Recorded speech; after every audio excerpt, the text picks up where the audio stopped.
Hello and welcome to another edition of the Artifact Podcast. Usually there's a number here, but I don't know the number. 8. It's 8. That's a very lucky number Yes. in Chinese culture. It is. So sorry, I'm just hearing myself on the stream. But what are you up? What are you up to these days? I'm working for BTS. Uh-huh. And I'm making artifact shit. Okay, that's what your job is. Yes. Our guest is this week is Swim. Yes. He's not here right now. Okay. Yeah. We did a sound check with him. He was here before. Yes. He's not here right now. I would like to say that because I'm in charge of the artifact project here at BTS, I work very hard to avoid the beyond the schedule meme. Uh-huh. And I would like to say that it's Swim's fault that we're the behind. Never my fault. So okay. you could very direct. Follow at Swim Shrimp to yell at him. So a few things. We're gonna be talking about some fun things today. We're gonna be talking about how the booster draft works. Yes, That's we can finally talk about it. Some interesting stuff. So we talk about our strategy. We're gonna talk about how they have it working right now. Obviously, this is probably not exactly how they're gonna have it working when the game launches, but we will be able to talk about how it works right now, what our strategies are, how we approach the draft, what we think, especially with Draft Gauntlet tournament coming up this weekend. We can talk about how people practice for it, how people learn to play it, what the meta is right now, that kind of thing. So they changed some drafting algorithm of the packs from last week to this week, and I'm losing a ton. So really, what'd they change? So basically, previously they just have the computer pick what Valve thinks are the good cards. So for example, there are some cards that I think are really good, and I pick very highly, and I could get them towards the end of the pack. Mm-hmm. Now they change the algorithm to what are the most successful players picking. Ooh. Or what the tournament players are picking. So those cards that really gets to the end, like Hipfire, for example, I used to pick up that really late. And now everyone recognizes how good Hipfire is, and that never comes around. Mm-hmm. So my decks all suck now. I spent the entire Saturday going like 30% win rate. It feels bad, dude. Yeah. So that's what I'm thinking. Can we talk about how Gauntlet works? Because I have a thing here about what we can talk about. But what about like how many wins, how many games, all that kind of stuff? Can we talk about that or? Yes, but none of it is final. So we should put that disclaimer. None of that is final. Yeah. We can also talk about us printing out all these cards and doing a draft, an actual draft, with a pod of passing cards back and forth, which was very fun, by the way. I don't know how fun it is to televise and watch it. Yeah. But it was very fun to do. So are we still waiting for Swim? What's going on? Is Swim in or? He's having issues. He's having issues. Okay. Oh, no.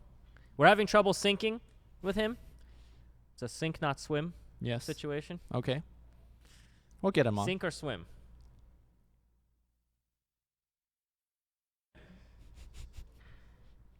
Okay. That joke has also... we let it hang there for about 30 seconds because we were trying to figure out what was going on. But while we're just waiting, we'll just take questions from the chat. Sure. So if you guys have questions, feel free to hit us with a few questions. No, we're not giving away a key today. Okay. It's according to what people are asking us. See, we're not. Bye. I'm sorry. Look, we ran out of keys to give away. Yes. We're not made of keys, okay? We can only we want to. This is what the plan was. Okay, someone said goodbye. Okay, well goodbye. We don't want to talk to you either. All right, look. We actually do have keys left, but we're trying to choose very specific moments to give them away. We don't got any keys left, do we? There's like 4 more on Danica's table, I think. Oh shit, dude. Why you telling them that, dude? Now they know we have keys and we're not giving them away. Well, we gotta make them dance in a certain way. No, come on, dude. We can't. Don't like. This is. Guys, look. The plan was we gave away some keys. We forced you to watch us. Yes. And we wanted, the bet was that you would like our content. Yes. And then when we took the keys away, what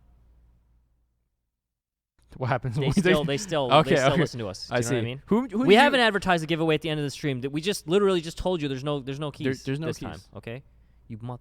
There's no dancing involved. Yeah, there's no family members or anything. Just there's no keys. People are like, I'm hating this whole charade.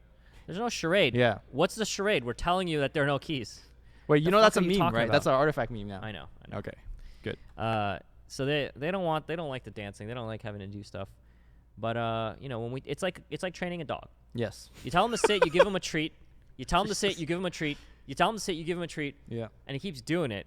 And then we're conditioning them. Yeah. And then you go sit, and they sit, and you don't give them a treat. You know that's us in this instance, not giving you a key, but you're still watching the podcast. You know what the problem with that analogy is that you should be saying, sit, and we have a chance of getting a treat, and sit, and you have a chance of getting a treat. You have never really gotten a treat. Yeah. So I don't know if that's the right conditioning. We're ready. Can we bring Swim on the stream? Stream. That's his Twitter. Swim stream. Hello. Hey boys, apologies for being fashionably late. What here. happened? I was deciding which bathrobe I wanted to wear today, and I couldn't make up my mind. Okay, all right. That's a good excuse, I guess. You know how it is. Okay. How are you today? I'm great, man. No, it's good to be on. How are you guys? Yeah, just Well, we're doing our waiting normal for thing. you. You know, very unprofessional. I feel bad. I'm sorry, guys. It's okay. What are you excited to talk about? Some limited. Some Absolutely. Draft. I would love to get into draft. I've always been the quintessential constructed player, and I'm realizing more and more that like all the cool kids are playing draft. Feels like me and Lumi are one of like the few people playing constructed right now. You know? What I played one constructed match with you last week. That's all the constructed I played. Exactly, and nobody is doing that. Nobody cares about constructed, dude. Not anymore. Yeah. Did you play in the last draft tournament? I did. Yes. How did you do? I did fairly poorly. I did 2-1 in the first half, and then I rolled a bad deck and I got out. I didn't even play it through. Wait, you didn't finish playing it through? Whoa, my God. People are going to be triggered. They'll be like, you can play in official Valve tournaments, and you don't even play it through. You just exited it out? Oh, no. I can tell you, though, I will be playing the next one through. Yes. Okay. I played through, but that was because I was like one win off all the way until the end, and I didn't get into top 8. That was brutal. You know, A very brutal situation. the next time you have a bad deck for the second round, you should just win and then make it through. That's what I had, right? Ken? No, I had you a bad had deck a perfectly fine deck. Okay, let me tell you what this is what Lumi does every time. He drafts a deck and he says, "This is the worst deck I've ever seen. I have no chance of making it." And then first round he goes 3-0. Of course, right? So happy I went 3-0 with this terrible deck. Then he redrafts. He says, "Oh, this deck is the worst, even worse than the first one. Just absolutely no way." And of course he makes top 8. So like you're just sitting there. He's just like, "I can't believe I made it with this deck. I must be just amazing player." Look. Oh my God. Any Shut up. deck you need to put in Arcane Censures and Rolling Thunder to fill the actual limit of. Lumi looks at my deck and goes, "I really wish I could play your deck. Yeah. Then we're definitely making top 8." I go 5-2. 5-2. I didn't say don't that. make All top right. 8. There's a He little goes 6-1. exaggeration. There's a little He makes top 8. Okay. He's like, "Whew, really thought I was in trouble there with my shit deck." I mean, that's Fuck how you, I actually Lumi. feel. All right. Oh, Anyways. that's not fun. Yeah. Anyways. Swim. Yeah. Are you excited about draft or constructed for Artifact? I gotta say, I mean, I'm a constructed player, but honestly, Artifact as a game has me much more excited for draft. Like the way that the card design is able to support it just works a lot better. Yes, we like draft, and we're allowed to talk about some of the draft. So Yes. let's talk about some of the stuff here. Go ahead. You want me? Okay. Yeah, go ahead. So before we actually get into draft, we should talk about how a booster pack is constructed because Yes. that matters a lot. You're opening 5 booster packs, and then you're kind of passing along. If you guys ever play kind of traditional MTG draft, it's very similar. You open a booster pack, you make some selections. There's a token. Yeah. There's a land. There's a rare and or mythic rare and or planeswalker. Yeah, now and you're then- making it really confusing. But every artifact booster pack currently has, and I want to stress on the word currently because it might not look like this. Yes. Everything we say here is on our experience right now. Right. It does not mean it will not change. So Correct. This is just basically a general outline of what we've experienced. Okay, so a pack will have 1 hero always, Yes. 2 items, and 9 other cards. Thank you. And then of course, every pack will have at least 1 rare, and then generally it will be 1 rare, 3 uncommon, and 8 commons. Yes. And sometimes the hero's the rare. Yeah, sometimes the heroes are rare. Sometimes you get two rares. Yeah, sometimes another rare. Sometimes you have 3 rares. I've seen that like once or twice. Yeah. And then now that we know how the packs are, then we kind of talk about draft. Yes. Now so then you essentially draft 5 of these packs. Correct. And you take 2 cards each time. Yes. Take 2 cards, and then you get another pack with 2 less cards in it. Correct. So first pack has how many cards is it total? 12. 12. Yeah. And then next you'll get 10. Yeah. And then 8, and then 6, all the way down to whatever. So each pack you're picking 12 cards. Yeah. And then the really other important rule is that once you make a hero selection, so let's say first pack I see Axe, I pick it. For the remainder of that pack, I cannot pick another hero. Yes. It is a kind of a very interesting mechanic because you're rolling essentially. Yeah. Because if you get a mediocre hero or a shit hero, you don't want to pick it early in the pack because then you lock yourself out from getting a hero later. Now, if you get to the final pick where somebody passes you 2 cards, and you haven't made a hero selection by then, the game randomly gives you a hero. So you can really, do I want a random hero? Yeah, sure. Yeah. That's one of the hardest decisions in draft where you're like really halfway is, through a pack, you see like an average hero or below average, and you're like, okay, I could take this, or I could literally just pick whatever the last pack happens to give me and forces me into. And for certain colors, the strat is actually to random because they have a very wide range of hero skill and hero strength. And since you can pick the common hero as many times as you want, by the way, in case you didn't know that, you can put in however many keefs you want. 3 into the deck. Or can you put 5? I think you probably could put 5, right? I think 3 is the limit. 3 is the limit? Okay. So you can put in 3, but you usually don't want more than 3. If you're in position that you need to put 5 keefs in your deck, you're in a little trouble. So, certain basic heroes are really good, like Debbie. I think, the black basic one is really we could talk strong. about the basic heroes in a bit. I think they're all playable. Yeah. But so if you're one of those colors that has really shit heroes and really good heroes, maybe you want to random. Yep. It's the hero picks are not color graded, which means that you could be picking all blue cards and get a red hero. The random at the end can be whatever. Yeah. It's not going to look at what you've picked and try and give you a good hero. It's just fucking random. A couple more of these draft rules before we actually talk about the draft. There is a deck construction phase, so it's not like Hearthstone Arena where you make all your picks and then that's your deck. It's more similar to Magic where you make more picks that your deck actually need card-wise, and then you trim down to what you want to play in your 40-card deck. And like mentioning, the basic heroes are always available. These are Farvin the Dreamer, Yomoy the Wise, Keith the Bold, and Riley the Cunning. Which we've memely called Debbie. And also, this is also very important, all of the basic items are available. So the basic items are the series of 3 cost items. Traveler's Cloak, short sword, leather armor. Which, do you play leather armor, Swim? Yeah, definitely sometimes. I mean, the basic items I find myself filling maybe like 4 to 6 of between each item deck for draft. What do you guys think? Something like that? I generally always max out on cloaks. Yeah. I max out on cloak if I don't have better health items, but yeah. Generally cloaks. Sometimes I'll dip for like 1 or 2 leather armor. Typically, and I'm sure you guys will agree, it's like the cloak and then the short sword and then the leather armor. Yeah, the leather armor is trash. I guess my question then is, since you have 9 item slots and you have 5 heroes, do you limit yourself to 5 health items? I would say so, probably. In draft, you don't really want more than like 4 or 5 health items. I do think that there are some constructed decks that maybe you just need to keep your heroes alive, and I don't think there's a problem with dipping for something like 6 health items in some decks there. I used to go on 5 health item, but lately I've been going on 4 because I've been much more aggressively buying stuff from the secret shop, and I've been much more aggressively holding items on the secret shop. So I tend to, when a game goes long, I tend to buy out my item decks and just start buying from the side shop. And I don't want to have 4 health items or 5 health items and start having to replace those health items. So what happens when you buy all 9? Then you just don't get a item deck in the middle. Yeah, you just buy from the side. Okay. So that's how the draft works. Yes. There's a lot of intricacies, but the most important thing is the hero stuff that we touched on. Yeah. Yes. So I don't know. So you said you're constructed mainly in the past, Swim, and I think is also kind of more constructed oriented. Maybe half and half. Yeah. Yeah. I don't think it's a surprise that Yo Larson did very well in the last draft tournament. That guy is a draft kind of like specialist from MTG.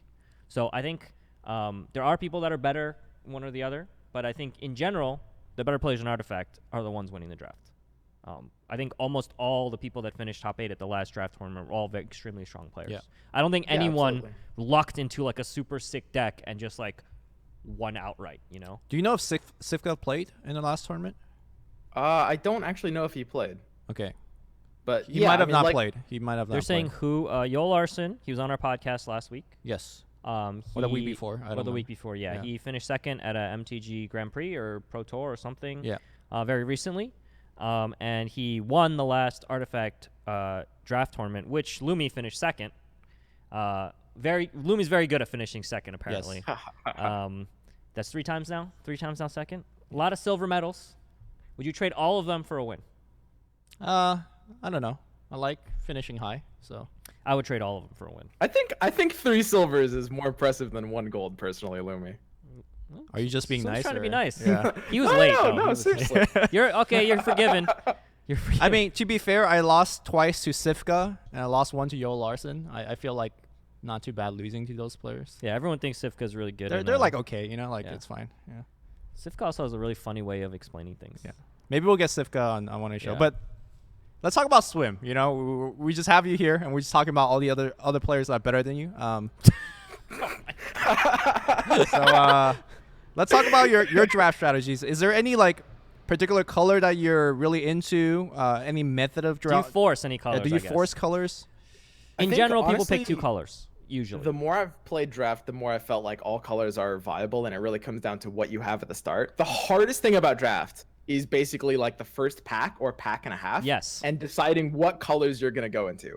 Everything stems from that. And I think that's really cool. Out of all of them, I would have to say I'm most inclined towards black. Their ability for mobility and killing heroes is very powerful. But honestly, it really just comes down to what you see in the opener. So a few things. First,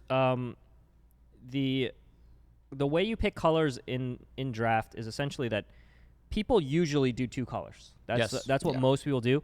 I think 3 colors is viable. I think people have tried that. And there are 2 ways to kind of, I would guess, play or pick the first 2 packs. One is a more like you try and be balanced and leave yourself open to whatever hero shows up or whatever comes in the second or third pack. Another way is to fucking just YOLO 1 color and pray that you're getting the right. And just if you don't get the right heroes, whatever, we're using the basic ones. You know, like that's one way to do it, and the other way to do it is the more balanced way. To me, I think that the way that they have Gauntlet and Draft set up currently makes people want to YOLO because of just you can just keep like it doesn't cost anything. Like we're just drafting for fun, you know. Sure. So people are just drafting to try and get the best deck they can, which means that they're just gonna they see some good blue shit in the first pack, they're picking blue, you know, and they're just going and just if we don't get a Luna, I don't get a Luna, and we just go into the next draft, you know, and I think that's obviously not the best way to play when you have to play your draft in a tournament. Yeah, in a tournament, you know. So, by the way, you can get more than 1 hero of one type. You can get more than 3 of one type, I believe. Yes. I don't think it's actually limited to 3 because I've seen people have like 4 of one hero or whatever. Didn't Fwash one time had like 4 Prelix or 5 Prelix? Yeah, she had 4 or 5 Prelix, and she showed me a screenshot of something like 25 creeps deploying at the same time. And it was pretty fucking funny. I don't know if we can even link or even have that screenshot. We can't link it. We can't link it, but we talk about it. But it was a really funny. I beat her though because I drafted 8 Bronze Legionnaires. I knew that she was queuing, and I sniped her. Yeah, that was unlucky. So, Swim, out of all the drafts that you've done, what do you think is the strongest, like double hero combination, or triple hero combination if you want to go there? My personal best was a draft. Unfortunately, not in a tournament, but I had 3 Phantom Assassins. Okay. I just casually slid them into my opener.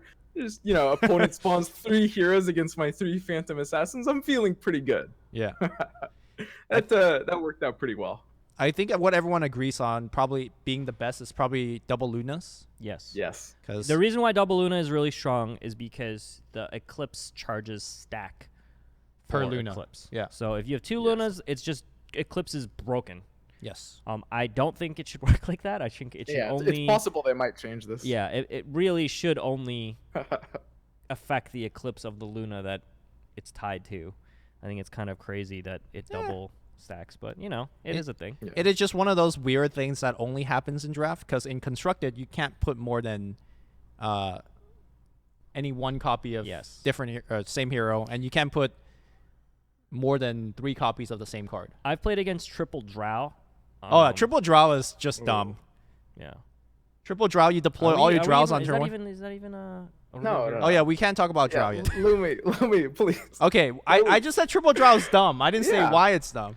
Did we just reveal Drow? No, we did not. Thank No, you. no, Thank you we're for the good, save. we're Thank good. you for the We're save. good. That was a close one, though. Okay, good. We didn't good, say good. anything about it. There's no Drow. Yeah, there's no What are you Drow. talking about? Drow doesn't exist. Doesn't exist. No, they've definitely shown art, right?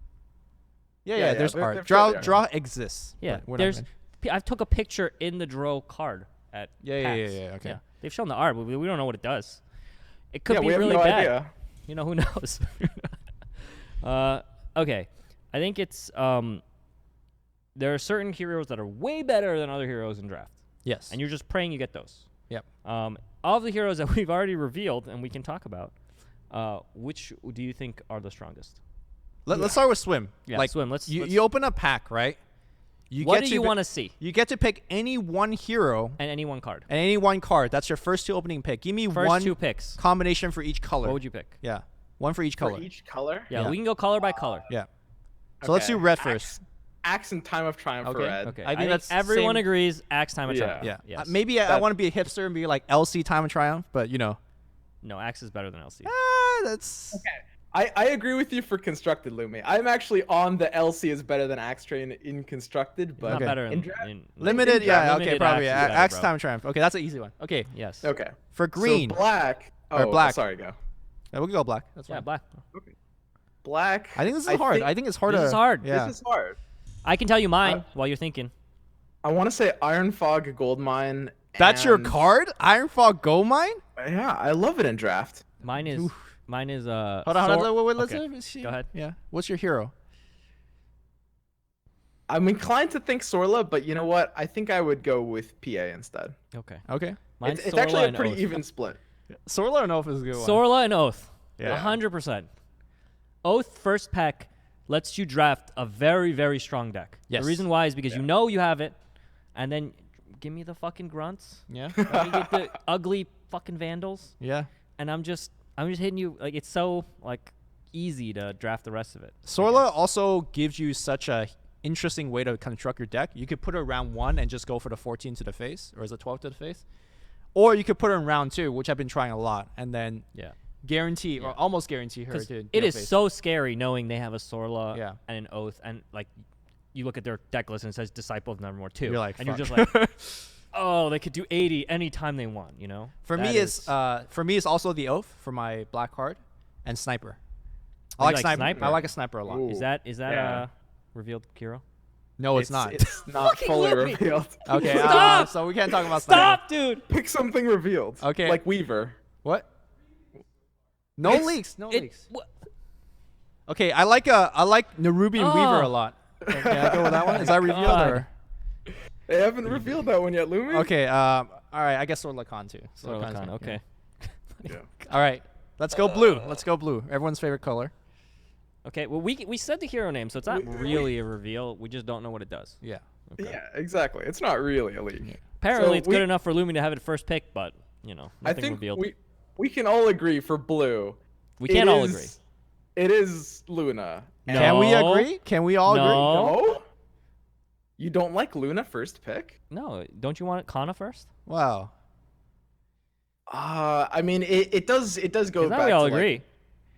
Some people want I Kana, think dude. there's a discussion there. It's definitely Kana and Luna, maybe Ogre. No, it's not Ogre. Oh, we can't Get talk the about fuck outta Ogre. here. Not reveal yet. Oh! I love Ogre. Yeah, we can't talk about Ogre. Lumi, stop. What? I'm not saying anything. I'm not leaking anything. They don't know it's a hero though. They do know it's a hero Oh, because they that car do. has They do been know. leaked by the China guy. Oh, Yeah. okay. It is out there, but Fucking we don't know China. the signature card. So Alright, I'm not okay. debating anybody. All right. Yeah. definitely not So over. I would, if I want to see the first 2-pack, I would want to see Luna because I want a chance of a double Luna. Yes, exactly. But I don't know what my blue card is, and I don't think it's Annihilation. You don't want Annihilation? I mean, I want it, but I'm not sure if it's like de facto the best blue card. There's a lot of blue cards that cost 6 There's a lot. that you Yeah. gotta fucking worry about.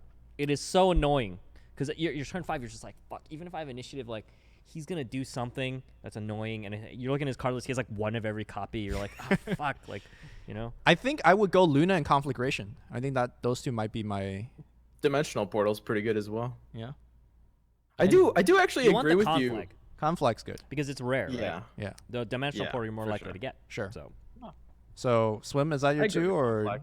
I don't know. I agree with Conflag. I do agree with you about Annihilation maybe being like not the auto pick in this mode because there's a lot of 6-mana cards that you'll actually scoop for, stuff that you wouldn't run unconstructed, like Yep. Friendly Fire. we should print out a list of the cards. That Yeah, we need to do can that. Talk about. That list is We're just really ever fucking bad. changing. I don't know. We're Ken, so bad at this. you have never drafted blue in draft, but if you would, I draft blue, dude. What's the two you would pick? I would pick Kana Okay. because I'm an aggro player. Yeah, Kana's good for that. And I guess the second card would probably be one of the ones you named. I don't know actually know which Annihilation, one. Yeah. Conflagration. I think blue, obviously, just even the threat of Annihilation is a really powerful thing. Okay. It makes people not. It makes them worry very much about Yes. overcommitting to a lane. So they might want the best play might be to throw 3 heroes in a lane and try and kill a tower this turn, but they're just worried. Yeah. They're just like, fuck. If he has Annihilation, I just lose the game. And you know, the threat of it is almost as big as the actual card. That's actually a huge factor. No, that's true as well. In the finals, I play against Yo Larson. He had a copy of Annihilation in his deck. Yeah, you're just fucking. I've never scared, I've yeah. never actually seen it, but I have to kept playing as if he had it in his hand the whole time. Correct. And sometimes that's the wrong move for me to make. I need to sometimes just call him out and be like, "You don't have it. I'm gonna just Yeah. go for it." Yeah. But it's just scary. Annihilation is a scary card. Okay. Green. Green? Someone asked, I mean- does having 2 Lunas in a deck give you 6 Eclipses? Yes, it Yes, does. you do. That's what Yes. makes it. So when broken as Swim well. had the 3 PAs, he had 9 Coup Coup de de Grace, which I Grace. don't even think is good. That's actually you're discarding. Yeah. You're discarding Yeah, coup de you're grace. just like, okay. Yeah, you have a lot. Yeah, you have a Yeah. lot. So, okay, go ahead. Green. So green, and I'm curious. So mine would be Drow, which we mentioned. But we can't talk about Can't talk Drow. about Drow. Can't talk. Yeah. Well, yeah, we can't talk about Drow. But the card would be Mist of Avernus, and I'm curious, Lumi, if you think Emissary might be better. I would take Emissary. I would take Mist. Hmm. That's. It's Actually, hard. they're rare, though. It depends on the Oh, you don't have to be rare. Is Emissary rare? I think it is. Emissaries are Yeah, rare. I would take Emissary because you're less likely to get an Emissary than a Mist in a second pack. I think Mist is one of those rares that like you nobody will pass you a Mist. You know. Yeah, but They'll you just. have more chance. But what about the hero? Or are we just saying it's Drow, even though Oh. people don't know what Drow is? Lycan, I like Lycan a lot. is that revealed? Lycan is. yeah, revealed yeah. at PAX. Lycan's revealed. Thank you. I like Lycan a lot, but I think Omni is really Ooh, close. Omni is really good too, in yeah. draft. Omni's really good. Yeah. You Because- lost to but- Enchantress. Yeah, I mean, Lumi lost to double. think Omni's double better. Enchantress. I think Omni's better. Omni's better, yeah, for sure. Basically, Yo Larson made his creeps unkillable. Yes. They had there was creeps with 4 armor and 6 regeneration, I'm some just like, fucking crazy thing. And Lumi just his Thunderhide couldn't kill a normal creep. You know, it's just like Yeah. sitting there, not dying. But yeah, Are those the only 2 green cards that you would consider Mist of Avernus or any other? There's a third one, but I need to check really quick if this has been revealed. What about Thunder Chat Alpha? You know, is that no one wants No? that card. okay? 9 I think- mana. You can ramp to Yeah, I it. think That's fine. Thunderhide pack is probably better, Thunderhide right? Pack's good. Yeah, Thunder High Pack is better. We want the siege. Yeah, I'm trying to think. Okay, I'm so trying to there- think is a better one. No. yeah. The third card I'm thinking of hasn't been revealed yet, Okay, unfortunately. great. Well, So I think green is, but I think there's a lot of good mid-level green heroes. yes, And- Treant was revealed, right? yes. Sheeran Yeah. was. I think we were talking about that, Ken, because we when we drive back to work, we all often have this deck brain exercise of what to pick at the first 2 pack and stuff like that. And the conclusion I came to is that green to me is one of the deepest color, where it doesn't have like the one best card that everyone's going for, the one best hero that everyone's going for, but it does have like 6 to 7 really good heroes that you could pick up. And sure. I think personally when I draft, I lean towards green a lot because I know even though the overall power level of my deck isn't like really high, I know it's very consistent. Green combos. It's the safe choice. Yeah. I think green does really well with blue and it just combos well with most of the colors. I think too. blue and black mostly. Yeah.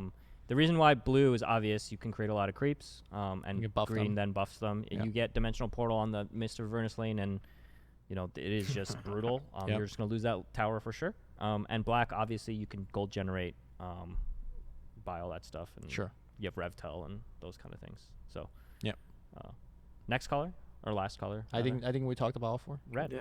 Oh, we didn't talk about Yeah. red. Red was Axe Time of Triumph. Red was fast. We breezed over that. Yeah. Okay. I mean, okay. So what other heroes for red are you happy seeing that? LC. Perhaps maybe. LC. Yeah. Axe, I don't know what other. I'm not sure about what's revealed. Bristle was revealed. Bristle, yeah. Where is Bristle on your? Is he at like? If you had to rate Bristle out of 10, if let's say Axe is like a 9, where would Bristle? No, Axe be? is a 10. Yeah, I think Axe is overall. If you could see anything in the first pack, regardless of color, what would you pick? I mean, Bristle would be something like a 7. I do think in constructed he's a little bit of a noob trap in a lot of decks, but in draft I'm very happy to see a Bristle. You just don't have an answer sometimes, you know? It's like there's a 8-12 with 2 armor sitting there. Yeah. A lot of ways to change targets these days. True. Yeah, that's true. Especially if he's in a later so lane and you have cross lane cards that could Sure. But okay, so we talked about a little about the process. Swim, are you the type to, let's say you draft 2 really good red cards, and then you get past the pack, and there's 2 good red cards and 2 good black cards. What do you pick? And assuming the black cards are slightly better than the red cards. Yeah, I was gonna say. No, that's definitely. Well, if they're even, I think you just go with your Why? Because you just keep improving your red cards, right? You don't need to take a risk by taking black cards. Well, I actually think the opposite. I think if you're playing in a tournament, you actually want to diversify because you're not sure what color hero you're going to get. Well, you're more sure once you, like, I think once you have 4 good red cards, you just play Keith, and you're happy with it. For sure. Well, I think it's very different depending on what color you have, but that's... If I have 4 Time of Triumph, I don't care. I'm playing 3 Keiths. Yeah, but that's not what we're asking, really. No, that's what you're asking. No, that's not what I'm asking. No, you're asking is you have 2 Time of Triumph. No, and the I next said pack, you have 2 good red cards. You're not going to have 2 Time of Triumph. Okay. All right, fine. Good red cards. All right, here's example. You have Time of Triumph and Enough Magic as your first 2 red pick. Okay. Beautiful start, by the way. It doesn't get any better than that. Yeah. Next pack, you see 2 Oath, and like, I don't know, Spring the Trap plus, let's say, another Enough Magic. Right. I just picked the 2 red card and be like, I'm happy to play Keith. In that specific situation, yeah, you pick the red for sure. Right. That's not what I'm asking. What I'm asking is you don't have the perfect start. You have 2 good cards that you picked. You obviously picked them. Sure. Their first pick, whatever. You know, like let's say Bronze Legionnaire and some other whatever. Sure. You know. And then you get to the second pack and there's 2 equally good red and 2 equally good blue cards or whatever. Sure. You know. Do you continue drafting the color and without any heroes, without knowing anything, or do you pick maybe 1 and 1, or do you? You know, that's I guess my question, because you can argue it either way. Yeah, it's a philosophical difference, I think, yes. here for this one. So. I think it's definitely safer to choose the red one, like to just keep going into it while you have it, because it's the one that you're more likely to go. It's just kind of the one you back at that point. I do think it's an interesting question though. Like, as Lumi said, like if the black one is a little bit better, that's a choice you'll often have to make as a draft player, and I mean, it really just comes down to the circumstance at that point. Those are the decisions that are really going to make like a good draft player or a bad draft player. Do you like Keith? I think he's solid. I mean, I think it comes down more to the main deck cards. Like, so, for instance, I really like Riley. I guess Debbie. Sure. I think the card that comes with it is extremely strong with the stuff that you're doing with black, and Keith's card kind of sucks. Yeah. So, to me, it's almost forcing certain colors is okay, because you can always fall back. You could always force any color because you could just play 3 Keith if you really like red. Yeah, but I mean that's obviously not optimal. Yeah. But I've seen decks that had 2 Rileys, for instance, that were good. Sure. Yeah. You know. So I guess my question to you is, how would you rank the basic heroes, and does that factor into what colors you pick? This is a really good question. Wait. Sorry. Can I answer Ken's question real fast about the picking and the stuff? Yeah. Sure. So my thought is, for the first entire pack, I just pick the best card, regardless of color, right? So let's say my first 2 pick was red in your scenario, and I open the next pack. If the next 2 best card in the following pack are black, I don't care. I just pick it. Yes. If the 2 best card are red, I also don't care. I'm just picking the best pack. Yeah, but best cards. Yeah.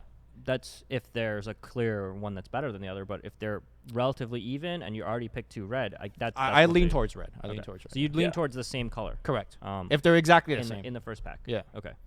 What about you, Swim? How would you rank the heroes? Okay, so I want to say Farvran would be the best one, and then I would say Keith, and then I would say Jamoy, and then Riley. Personally, you think Riley's the worst? I think worst or second worst. I would rather choose Farvran or Keith, personally. Okay. I think that being said, I mean it depends on the colors, right? Like Riley is attached to the best color, I think. Yes, and I'm never really too sad to play Riley because Riley to me synergizes with what Black wants to do a lot. I also like that Riley just trades. Yeah, she at worst she trades. Yeah, she trades with a lot of stuff. I think that's what you're looking for when you have a basic hero. Yeah. All it has to do is trade with a hero that's not basic, and you're fine. You know, and there's not a lot of heroes that can kill Riley but not die. There's very few. There's actually. some. Yeah. I'm trying to think of all of ones. Just like beefy red heroes. Yeah, beefy red heroes. Keith could kill it. Yeah. Yeah. But yeah, so I actually rate Riley probably first. Yes, I would rate Riley first, and then second, I have to probably think about it, would probably be the green one, maybe. Okay. And then red and blue. Okay. I have fairly similar. I go Riley, Farvin, Yamoy, and then Keith. Keith at the bottom. But I guess the good thing about this is essentially that no one is right yet in draft. No one really knows. So you know, I could think Riley's really strong, but it just turns out she's not good. And there's just not enough data. Like, well, Valve knows. Valve has all the data. Correct. They could be like, oh, Riley has a X% win rate. Yeah, that's all me. You know, picking all the Riley wins are constantly. You? All the wins and losses. Yeah. But you know, I think like that's a good part about Artifact. You have a different strategy about it right now, and we just don't know. Yep. So yeah, I guess my second question to you then, Swim, is do you try to force Black? You seem to like Black a lot. Do you try and force the color when you're in draft, I guess? I don't try to force anything, but I do have a bit of a bias towards Black. I mean, if I had to rank, and I guess now this is interesting because we can kind of rank the colors each if we want to. If I had to rank just the colors based on like what I would be inclined to go for, it would probably be Black and then red and green on the same level and then blue or something like that. Okay. Yeah, that's pretty similar for me. In the draft tournament, I went exclusive. Every deck I drafted was Black. It was just a combination of what other color with it. I went black green twice. Once in the Swiss round, once in the. You actually think blue's worst in limited? It's highest variance. It's kind of like how Lumi liked green because it's like safe and like it just has all the solid cards. Yeah. But blue is like if you go for it, sometimes you can kind of get screwed with just. The good players they don't want variance. Yeah, exactly. They want to be able to outplay, so they want all the opportunity to have equal level decks. Yep. Whereas if you're more of a YOLO player, you know, like me, you want the double Lunas. Sure. You know, exactly. You want to go for that shit. Yeah. So, for example, another like a good example of a very high variance blue card is something like Diabolic Revelation, the one where it's 1 mana, deal 2 to your entire whole game board, and you draw 2 cards. Certain decks could really take advantage of that. If you go like blue red, where your red has a lot of armor, so I don't really care about taking that too. But if you start draft blue and you just see Revelation coming through, like you can't pick that. It's just you just don't know what kind of blue deck you will have. So then a follow-up question about this is, do you take a mediocre hero or do you random? I mean, it's always going to come down to the scenario. I think if I don't have a hero that I'm going to cut out already, I would be happy randoming in a fair bit of situations. But that's a very broad question. That's very open. Random is exciting. Hit that button, you're just like, oh, what is it going to be? You know, well, the one thing about randoming is that, I mean, if it's a mediocre hero, I mean, first of all, I think the basic heroes are fine. They're kind of underrated filler. They're if it's all just playable. maybe if it's a hair above a basic hero, I'd rather take a random one because, again, in this draft process, you do get to cut heroes. You know, if you see something terrible, you can just play a basic hero instead. Yeah, it's not like you have to play every single one you get. So. Yep. Yeah, I think a big factor, whether I'm randoming or not, is, let's say I'm in pack 3. If I have two black heroes already selected for the scenario, I'm much more likely to random because that second color is not exactly decided yet. So if I random a bristleback or something, I'm like, okay, I'll go red here. So like, how many cards do you not play? Well, we have 5 heroes. Yeah. They each have 3 cards. Yes, 15. That means you need to put in 25 cards if At you want least. to be 40 exact. Yeah. Sifka said recently that he actually believes that you can go above 40. Yo, let's talk about that. What That's is some that? big brain shit. So for people that didn't read Sifka's tweet, he says in draft, it's sometimes okay to play over 40 cards. So Yes. let's quickly explain why you shouldn't play over 40 cards in the kind of rudimentary metric way. I could do that. You That's gonna easy. do that? Okay. Let's say you have 10 cards. Adding an 11th card means you have a less chance of drawing the 10 cards that are your best cards. So it's pretty much just that. Yeah. You decrease the chance of drawing your best cards if the more cards you add in. Correct. And if Yeah, your you're just card, lowering your average. if your 11th card is just as good as the other ones, then what's the point of even adding it? If it's Correct. better, you swap it out for something. If it's worse, you don't put it in. So, Yes. yeah, that's basically it. So then Sifka added to that is like, that's definitely true for MTG where, you know, you could just add whatever card you want to add. But because Artifact, when you play a hero, you also play their signature cards. Yes. So if you're playing a deck with double Keith in it, you really don't want to draw Keith's signature card. It's pretty bad. So then he says it's okay to maybe play 42, 43, because by adding the 42nd, 43rd cards, those cards are likely better than Keith's signature Yes. card. Yeah. So ever since I read that tweet, it's like, oh, shit. Yeah, no, it's I've been true. playing some And 42s now, you know? So it's like, If you have garbage heroes with really shit signature cards, yeah. then it makes sense because then the average could be raised theoretically by a particularly good 41st card. Or even if you're playing some really good heroes with shit cards. Yes. So, yeah, it's... I guess Then- Swim, did you have any particular do you thought wanna about add that? to Do you I agree? think Keith is the best example. There's a few other examples, and I absolutely agree. It's a niche tactic, and there's probably only like maybe half a dozen heroes that you would consider doing it for, but absolutely. Okay. I think I asked a question before that and I just forgot what it was. What? People were like, how many cards do you have to cut? So we were calculating. Oh yeah. So it was 15 cards from the signature stuff. Then you have to add in 25 if you're going to build 40. Right. And you pick 12 times 5. So you pick 60 cards. Yeah. So you're cutting about half. Yes. Mhm. And Or keep in more. mind that when you pick And a... you're also picking items, so you're cutting about half the stuff you pick. Yeah. Well, yeah, item has its own, like, requirement. You need at least 9 item cards. So, Yes. And you can always Yeah. take the basic Yeah. items, so sure. you're roughly picking like Yeah, between you cut 3 about... and 9 items. Yeah. You know. Which, it sounds like there's a lot of cut, but because how unsure of which color you are, at least in the beginning of the draft, generally sometimes my deck, I'm just scrambling for playables at the end. There is a lot of times where my color that has 2 heroes has a hard time filling out the number of cards I need. Yes. And then you're sitting there trying to like throw in crappy. You're just like, oh god, I have to play. There have been times where I've played a card that I just literally couldn't play. like just you're it's playing just a blue different black deck. color. Yeah, like and it's just a a blue color black color card. you don't There's a have. red card. You just didn't pick enough. You know. All right, that's just That's happened. That happened in our internal draft. Internal one. yeah. That has never happened to me at Yeah, Swim. that's never happened to me. You know, we're not bad Sometimes it drafters. just You know. Sometimes it happens. It's very rare, but that is a good time to go over 40. Yes. Well, Yeah. if you have enough cards to go over 40, then Wait. That doesn't make any sense. yeah, you can go over 40. You can go over 40 with the other color. Yes, but that's okay. That's don't let Kenshin bait you.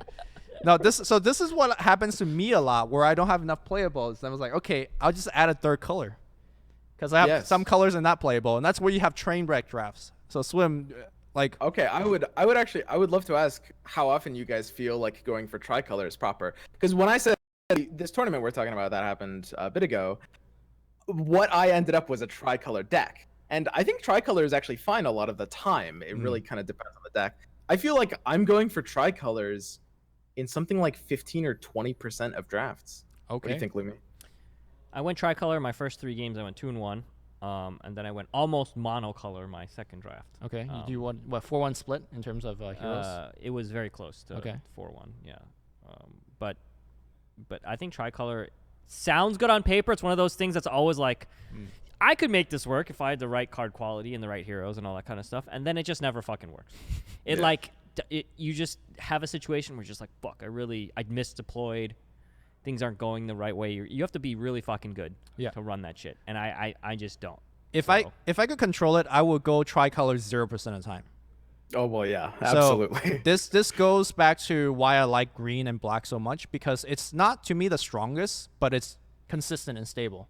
So when we had Wife Coach, and when she experimented a lot with tricolor, and her summary is that you get stronger decks, because obviously you're including the best of more colors, so you get more answers to different situations. Yeah. But then your deck is also more inconsistent. Someone asked, is it better to go 3-1-1 or 2-2-1? I think 2-2-1's generally 2-2-1 is a bit more consistent. Yeah. I think 3-1-1, it really depends on the cards you have. If you have the 2-1-1s are very cross lane heavy. Yes. Then you could theoretically go 3-1-1. I just don't think that happens very often.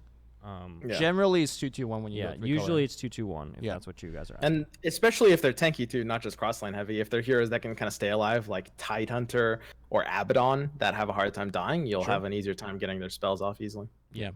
But I would never go 3-color if I could help it. I just think 3-color is too much YOLO-ness for me. It's also hard. I'm not a YOLO player. You miss the play once, you lose the game. I don't like kind of stuff like that. Someone's like, what about 4-color?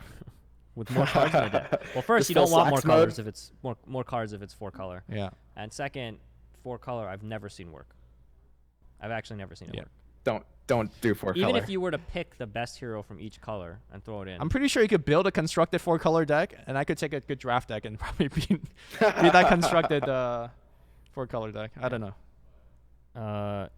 Yes. So. Yeah. I think draft is. I really hope the draft's a part of whatever big tournament they have. That's my private hope. I don't know if it will be. I hope it is. I think it's very skill-based given how it currently works. I think that as long as there's multiple drafts, obviously, like if whatever format it is, as long as you draft more than once, the more drafts, honestly, the better. But, that shows like how good you are at picking rather than what rares you get, I guess. Are you two particularly happy with the way that the current draft system is? Or I don't if know you have any changes, like let's say you could make any change you like.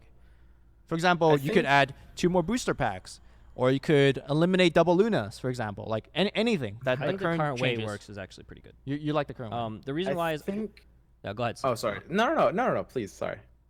I was just gonna say that it used to be more packs. I don't yes, know if we're allowed to say that. It used to be more packs. And now it's less, and I actually think it makes the decision making higher skilled to make it less, because you don't have as much leeway to take chances. Yes. You used to just be able to whatever, I have another pack, and you just kind of go for it with the heroes. And I think that having to pick, kind of like manage your risk and figure out what's an acceptable hero to pick and do that kind of stuff is actually better. Okay.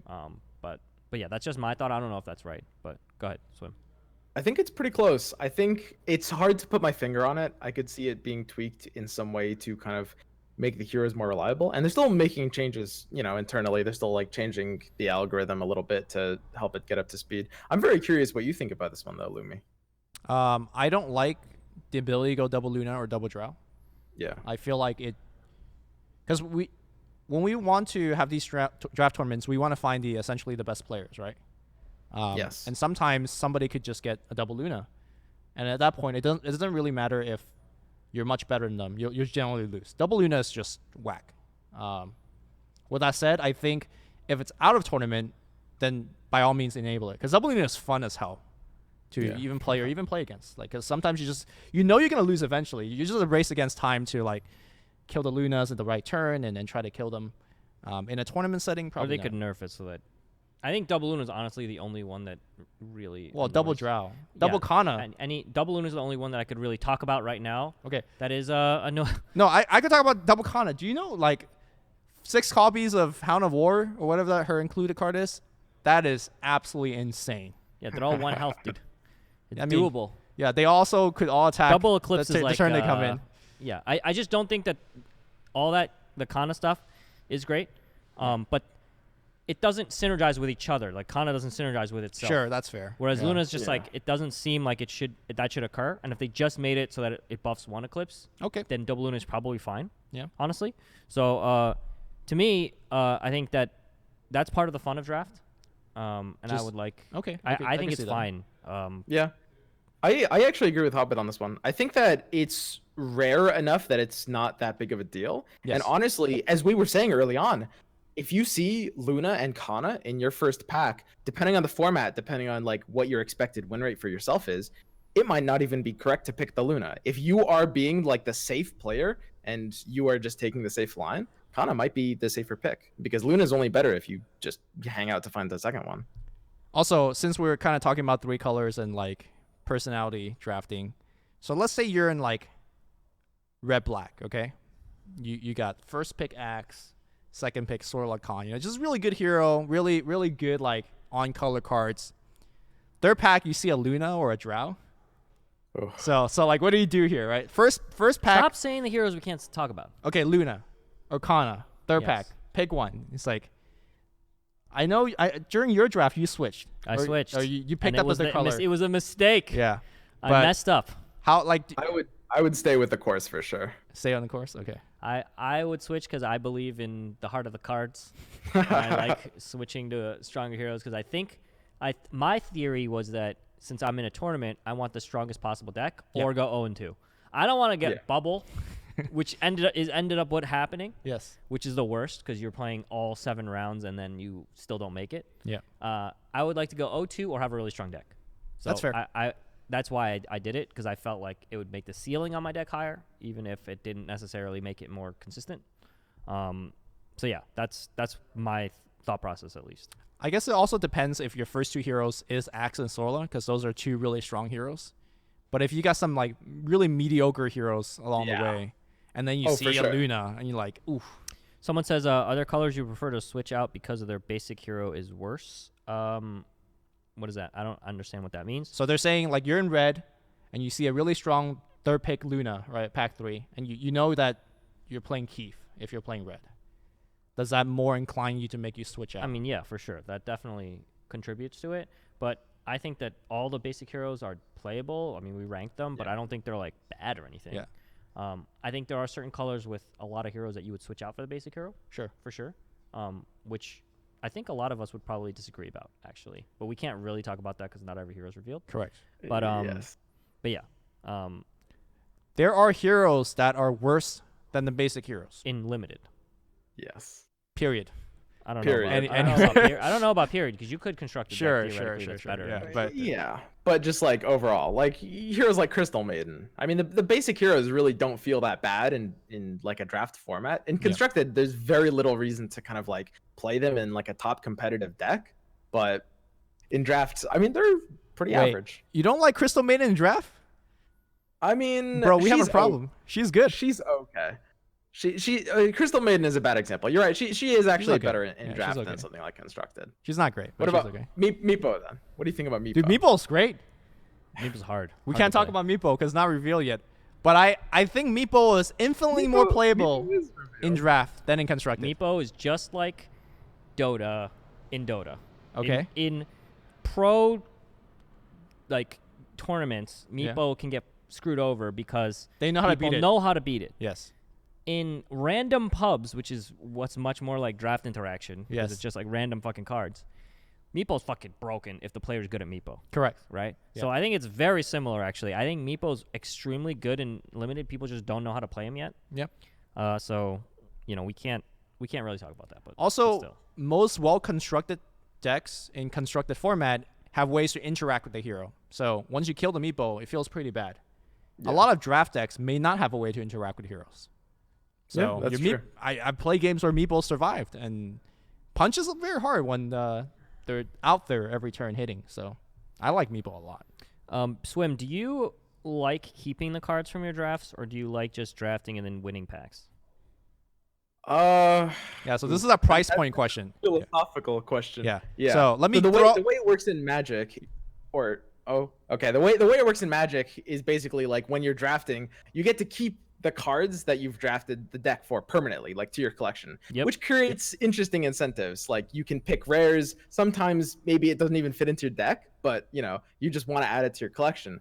I personally think that that's interesting, but I don't really like the incentives it creates. I would not rather keep the cards, but I'm open to arguments. It's also a different price point. It's going to cost a lot more if you can keep all the cards. Yeah. Like to a Friday Magic draft, you pay what, $12 for the 3 booster packs, or $9, whatever. You probably pay something on top of that to play there. To play an entry fee. So you pay like $10 to, let's say, play, and yes, you keep all the cards. But I'm a draft junkie. I'd rather pay $2, keep none of the cards. I want the format and draft 5 times. That lets me draft as much as I can. Yeah. I don't give a fuck about what I get. Yeah. I just want to have fun drafting. And to me, that's a more pure form of the draft, right? Like, I open Annihilation. I'm not in blue. I don't care about taking it, right? Like, there's no monetary incentive to make me, oh man, Annihilation is gonna be a $15 rare. I need to pick it, that kind of stuff. So. Yeah, and that can lead you to sometimes just like making your draft run worse just to like, grab a card for constructed, which feels, like you said, less pure. Yeah, but I don't know how Valve's going to be. I don't know if they're going to make us pay a lot and earn the collection. I hope they don't let us draft and do tournaments and all that. They could do both. Stuff a lot. They could do both. I think the problem with doing both is, I guess they'd is have there to a problem? Split the player pool. I guess, yeah. Because I feel like then it's a disadvantage to pay more. Because you're paying to keep the cards, great. Yeah. But the people that are not paying to keep the cards can just draft whatever the fuck they want. Yeah. And I want to play against those people because maybe they don't have a shitty deck because they're drafting rares, And then that sucks when you're that guy. You're paying like 5 times as much as this random dude, and he has a sick deck because he doesn't give a fuck about what he drafts, and you're sitting there trying to rare draft to have a good collection. So I hope they'll let you draft often. Mm-hmm. I hope they do fun shit like free whatever at certain times, or all that kind of stuff. Did you say the word free with Valve? Is that a thing? Or I mean, I'm sure you have to buy the copy of the game to do it, but sure. That's not free. Yeah. Okay. You buy a copy of the game and they let you draft once a week or once a day or whatever. That'd be fucking amazing. Once a day free draft? Sign me up, bro. baby. That's that. Now you're talking. Once a day free draft, then we're getting on Discord. 5 people, we're playing your free draft. Once a day free draft doesn't mean you get a free draft. You also get your friend's free draft. Because draft to me is a very communal thing. Draft is a fun communal experience. Constructed is not. I'll tell you right now. All right, you're just a hater. I don't want to watch you play Constructed. You built this deck. I don't want to watch you just play people with it. I disagree. I think, like, for example, Swim and I, like, we go back and forth on deck construction a lot. You guys are nerds. Yeah, true. We are nerds. But Lumi and I are like the little kids playing in our sandbox. All the cool kids are over there playing draft. And the cool kids playing draft. That's how far we've come. It's true though. Because it used to be the opposite. No, it used to be all the nerds play the cards. Now we're differentiating based on the format. Okay. All right, I see. Now we're the Chad drafters, virgin constructed players. Also, now that we know how a pack is constructed, just to remind you guys, 1 hero, 2 items, 9 other cards, and then, of course, 1 rare, generally 3 commons, 9 commons, or 8 commons, rather. Do you guys think it is harder to get a particular rare hero or 2-3 copy of a chase rare? So I'm talking about, let's say you're building a rare deck, or red deck. You need the axe, right, which is a rare. You also know that you need a couple copy of Time Triumph. Which one do you think will end up costing more, just given how the cards are now distributed? Because you get a hero every really pack. Hard, yeah. You get a hero every pack. I don't know what the rate of drop for rare to common hero is. Well, 138 in 1 pack. 1 rare, 3 uncommons, but 8 commons. But it's within heroes. It could be a different distribution, right?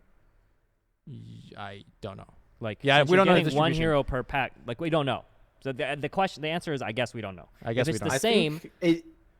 it really depends on the case-to-case basis. But in this example with like Axe to Time of Triumph, I really think Time will be a good amount more expensive than Axe. Probably. Why is that? Because you get the 1 hero per pack, and there are replacements to both cards. But like you said, Time of Triumph is, I don't want to call it an auto include. There's like aggro red decks. It's somewhat close to a 2 of auto include. Like a good majority of red decks will run 2 of Time, maybe sometimes 1 of, maybe sometimes. Someone said they 3. did the math. They said full set of 3X rares is 155 packs. Okay. Full set of rare heroes is 120 packs. Since you need only 1 copy and not 3 copies. Okay, so by that math, 1 Axe is easier to get than 3 copies of Time of Triumph. But that sounds apparently right. 2 copies of Time and Triumph is easier to get than 1X, according to this math. So 120 to 155. So then if Time of Triumph is worth, let's say, $10, then Axe is worth about 20-ish, around that ballpark? It's... Right? No, more. Like 25? Because Axe is roughly... It's Axe 120... If Axe was 120, then 3 Time of Triumph is 155. Ah, okay. So Time of Triumph is relatively cheap by comparison. Yeah. Okay. Yeah. If this guy's math is right, I'm just reading the chat. It sounds legit. It sounds legit. Twitch chat never wrong with Twitch math. chat sounds right. Yeah. But that sounds good.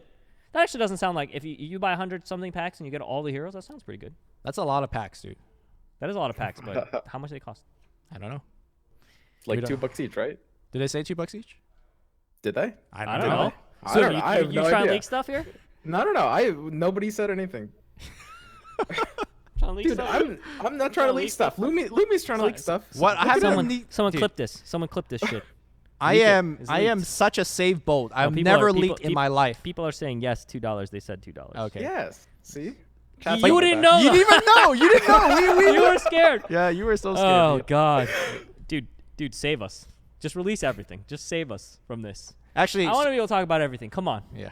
Save us, Valve. I like how we're complaining about to save us when everyone else listening don't have a beta key and you just, okay. But for the $20 that you get the game, you get 2 pre-constructed deck and 10 booster packs. I don't even care what I get. I'm buying it. All right. Okay. Well, for other people that don't have a big esport wallet like Hotbid, 10 packs means you get 10 heroes if you want to open them all. So I feel like you could just build a lot of decks right from the get-go. You could. Yeah, even from your. Then you go on the Steam marketplace. Can't wait to sell my axe for $50. Oof. Straight up. Oof. Day one, sell your axe for $50. Do you think anybody would buy it? No way. Because they could buy 25 booster and just crack that axe, right? Yeah, but you have a bigger than 50% chance of getting the axe if you do 25, right? Yes. You have a 100% chance of getting the axe if you buy it for 50. That's true. I just want to throw that out there. Could you know how pissed off if someone's gonna be? They try and get the axe and they buy 50 packs and they don't get it. Ooh. Yeah. So actually, I know I threw out 50 as like a random dumb number, but let's say you open your booster packs. You have 2 axes, right? One for sale, one for your collection. How much do you put that axe up reasonably on a store? How much reasonably? That's a good question. You want to make that sell that day. This guy said $240 to get every hero roughly. Okay. Because it was 120 packs. Roughly, you'll get a full set of heroes. Why is that different from the other guy's math? That's what he said. Okay. The same guy's math. All right. So then, that means that the rare hero, if the math is the same, works out to. No, I have no idea. You think I would calculate that in my head? There's no. I mean, there's no you're very fucking good way. with percentages. I would put it up for like 30. You will put it up for 30? 30. You think people will buy for 30? I don't know. Yes, they would. I think 15 people packs might for an buy it axe. You will buy an axe for 30? Well, no, I wouldn't. But I would sell an axe for 30. Okay. Well, you want to try to get that 30, so you would assume somebody will buy it for 30 as well. I think so. I think someone will buy it for 30, by the way. I think they... Because how many heroes are there total? 44 without the basics. Okay, 44 heroes. Yeah. Or is that 48? If you want a specific one and one of them's rare, yes, then it might cost you $30 or more.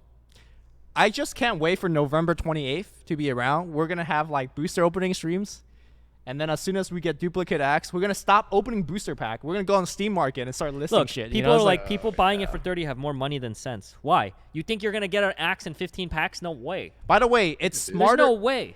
if you're a constructed player, by the way, it's smarter to not buy booster packs. Just to buy the card you actually need. Correct. Because you'll spend more money opening packs, not getting the cards you need. Yes. I think that if you really want Axe in your deck, you're not going to get them by buying packs.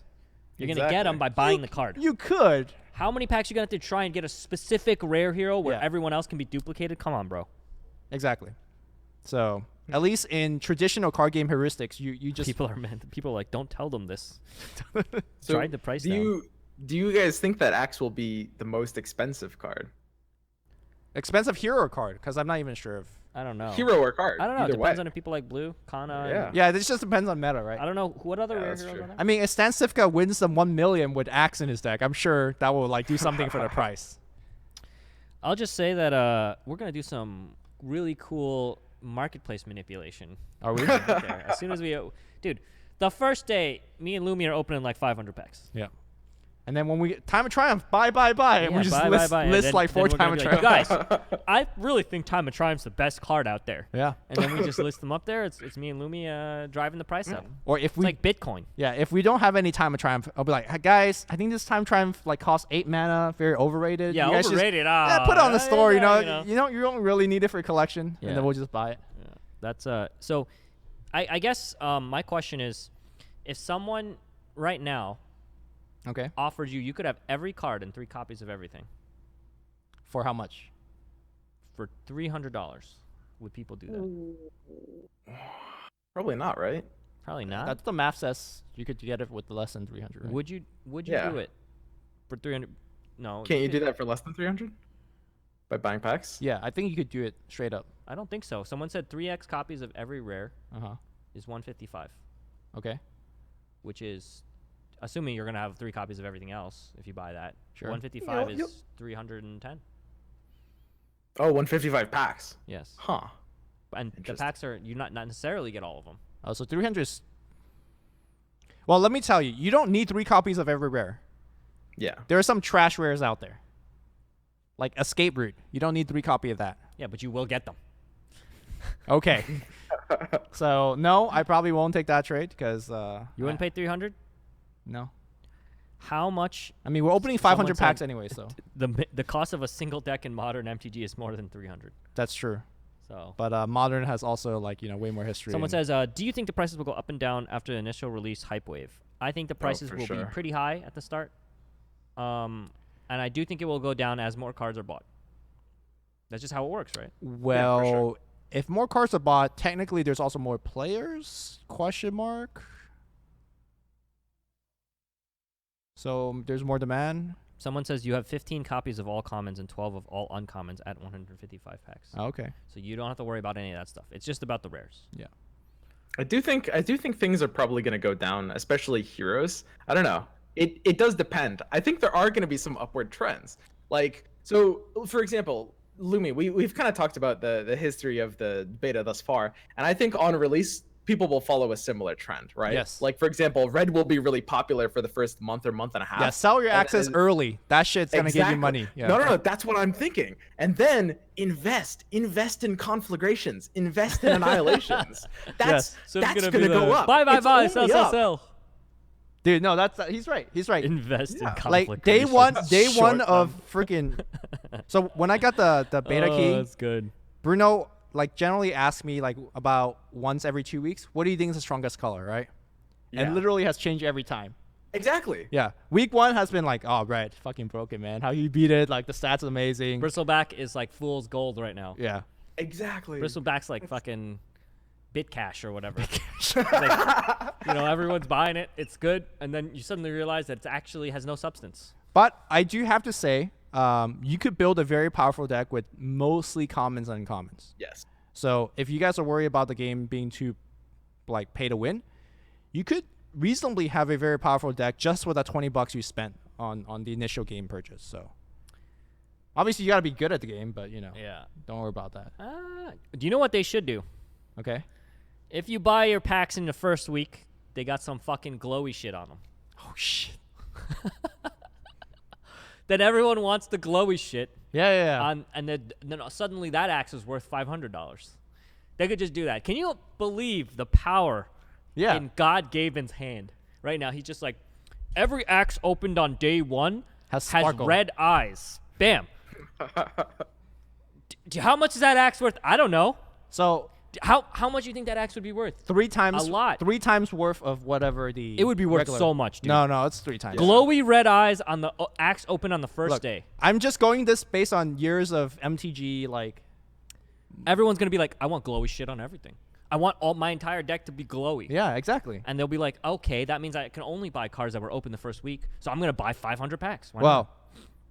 so Magic has like foil cards, right? Or is it foil or premium or whatever they call it? Holographic? Yeah. They're generally worth 3 to 4 or 5 times of the base price of whatever it is. Yeah. So I'm guessing it'll be 3 But times. foil cards are still being printed. They would have to be like, Oh, day one. you have to day 1 open Oh, shit. is a special signed fucking edition or whatever. Yeah. Ooh, that would be, how many packs would be bought on the first day? Ooh, because I think the server will go down on day people one. would be like, That's okay. like, just opening packs until the day ends. Because Yeah. they know, Yeah. what if they're worth a lot in 5 years? Who knows? Do you Maybe know- Axe is still popular back then. Do you know how much money Valve would make if they did that? Holy Yes, shit. that would be insane. Okay. Valve, should- you can Yeah, take this idea as long as you give me 5 of the glowy axes. I just want 5. You It's only not take a lot. 5 glowy axes? It's not a lot. You I don't- just want 5. Give me 5. You should ask for like dude, 0.1% or stick something. them You think up. Valve's going to agree to a 0.1% of anything, please? Yeah, that's a good idea. I just though. want 5 axes, It's bro. a good Give me idea. the You 5 just made them axes. millions of dollars. That'll give you 0.1%, dude. I have an interesting question though. Well, when we're talking about like the economy and the investments, do you think there's a card, either a rare but maybe an uncommon, that is like a good long-term investment? Like not good right now. In fact, maybe even unplayable right now. But you're sure in a deck in the future will Meepo. eventually be core. Meepo. Meepo? Oh, yeah. Because here's the thing, right? Meepo is already rare, so it's hard to get. Yes. No one so care about it right now. The base No price one is wants pretty that shit. high. Yeah. And No one guess what? wants In 2037, right? Meepos. 2037. They're gonna start printing like a green Meepo, right? Or a red Meepo. And guess what? They're all gonna have the same fucking effect. They're all gonna tie to each other. It's like, have you played Magic Slivers? Or like every game has this tribe, right? Yeah. Where like they buff each other and they do shit. Meepo is gonna be that, and you're gonna need all the base Meepo. All I know is they print Axe and he's facing the other fucking direction. It's gonna be worth like $1,000. I'm not even joking. They'll be like, it'll be like, this is exactly the same fucking Axe. He's just facing this way instead of this way. So we Axe want is the like Oh the shit! Kim he Kardashian pose. got 2 Republican axes. They're facing right now. Oh, I want that one. axis right, You know? not left. You know. They could just literally digitally misprint something, and I want that axe. I want the right facing axe now. Yeah. I would be so excited for that. I'd be like, I opened a right facing axe. Like, yes, like that's worth like so much more. They know? probably won't have that in the beginning because they're just worried about getting the game shipped properly and stuff like that. But I'm so excited for All for they have to that. do is right click Yeah. the layer, click rotate 180 degrees. Yeah, but they and don't it's do worth, that. Just make it 1 out of 10. They won't 1 do out of that. 10 They axes won't are do facing that. the other direction. 1 out of 10 axes just facing this way. Do you know how much that axe? I mean, you're right, but they won't do that. I'm kind of with Hoppin. If it was upside down, the axe is upside down.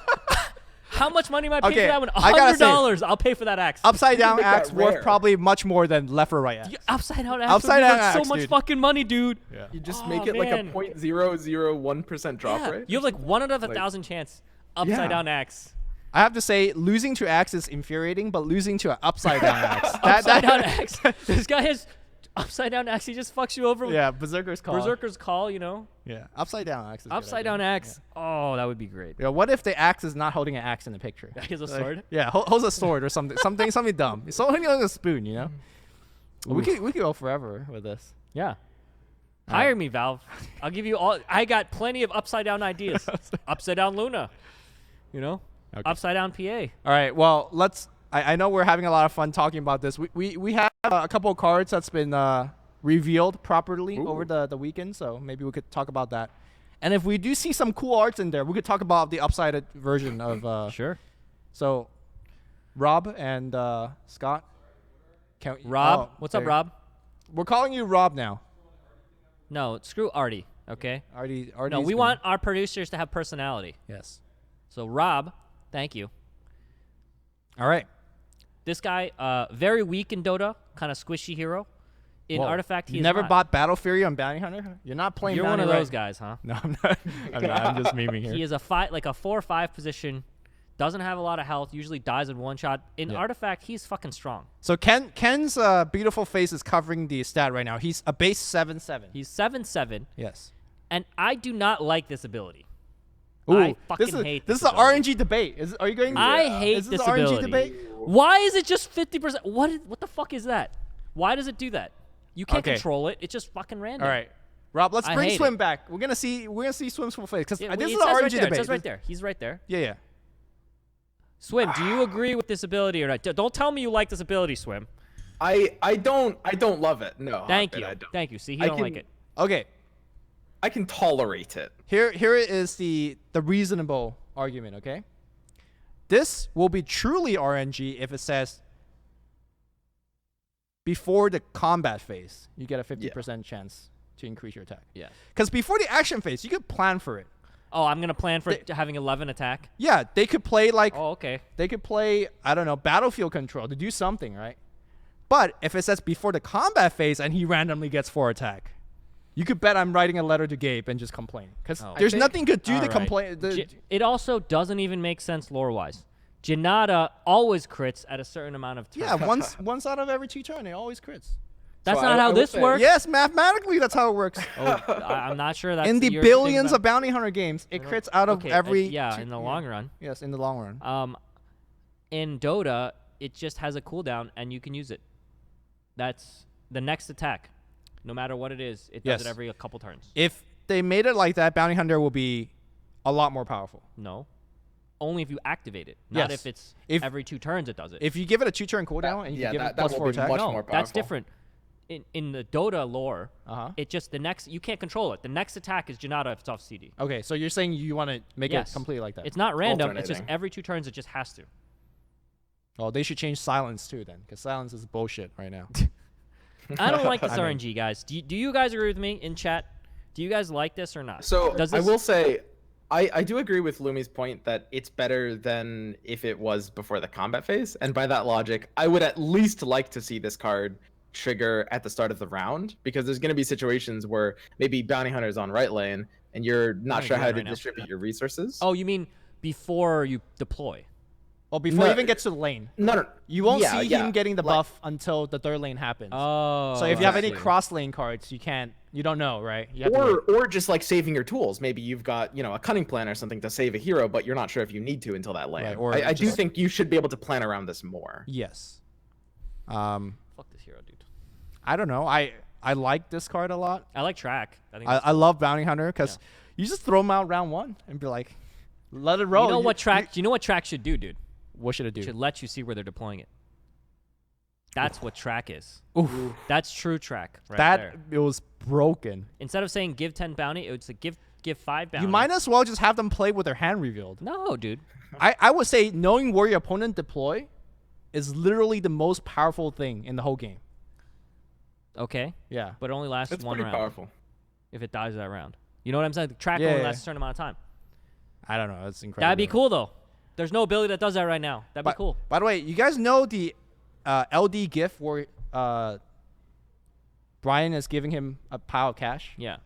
Every time when track goes off, I just have that GIF just running You in just my head. TP out, bro. I mean, feels yes, bad, man. you TP can out. TP out to This get rid of this track. card gets countered hard by literally a 3 gold item. Yeah, I mean, Yeah. that's already becoming It's a a feels meme. bad, man. No, it's not, dude. It's a feels bad. You don't track if you don't know if you're gonna get the kill. I tell you right now, a lot of people fucking track when they're not sure if they're gonna get the kill. Yeah, well, You need to use your mana on turn 3. True, Okay. true. Yeah. People like casting So it on you're turn a 3. pre-tracker. There's 2 type of people out there. There's a pre-tracker or You gotta for be sure mana. tracker. You gotta be mana efficient. Okay. You don't want to be Yeah. tracking on turn 6 when you need to cast fucking coup de grace. Yeah. I mean, Lumi, you know he's a pre-tracker. It's the Yeah. same. It's the same draft. It's it's a good personality test. It's a good personality Yeah. test, dude. Yeah. He's Exactly. a pre-tracker. Yeah, you're a He's pre-tracker. a pre-tracker. Yeah. Well, you guys don't track before. I'm him? I'm an No, you on guys time. don't. I'm an Cool. on time You tracker. track dude. right before. Okay. Yeah, on time tracker. I got you. All right. I understand. So when we had like the black gold strategy, we haven't really seen this card. To me, this is like one of the key parts of it. Yeah. Yes, for payday. Yeah. Gold mine, track, payday. The best start I've ever had with this card is lane 1, track kill. Lane 2, track kill. Lane 3, payday. I mean, you can do the math on that one. That's 15, 15, 60 gold at the end of round 1. You just win. Yeah, that's instantaneous. Yeah, you just win. If you have good shit in your secret shop. Well, you only build that kind of deck with payday to have good shit in the secret shop. So I got a question for you though. Do you consider this the best black hero?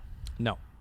Well, it's close. For which deck, right? For the gold deck, I think this is probably the best black hero for the gold deck. It's close. I think it's like definitely top 3. Yeah.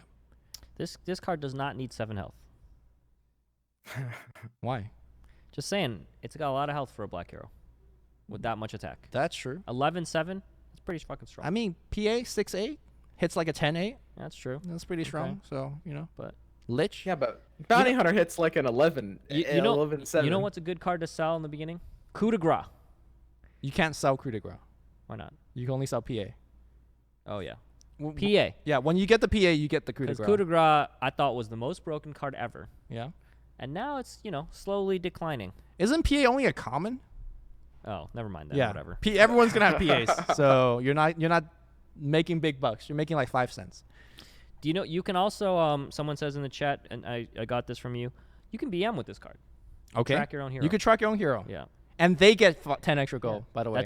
That's the ultimate flex on your opponent. Yeah. Just, hey, guy, you just have 10 gold if you can kill me. Actually, straight up not a BM. I have tracked myself.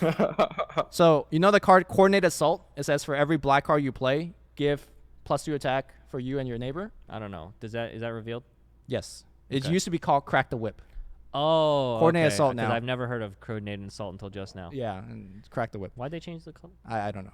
But I have tracked myself just to play a black card to deal 6 more damage. But that's here or nor there. All right, Rob, let's hit the next one.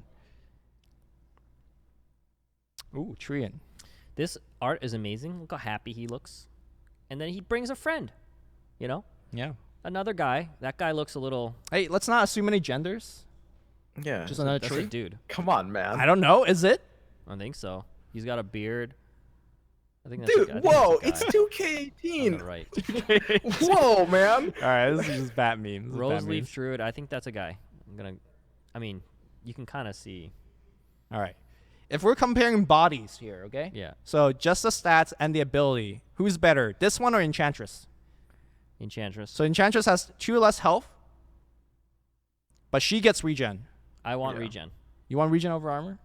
I think armor generally is better. Swim, where do you learn on this? So, armor is probably better than regen in general. Like armor basically helps against something like conflagration, and regen will help against something like a board state where you have a damaged unit not being attacked by anything. Yeah. But the armor is more valuable. The regen has it on herself. I think Enchantress's body is a hair better, but it's very close.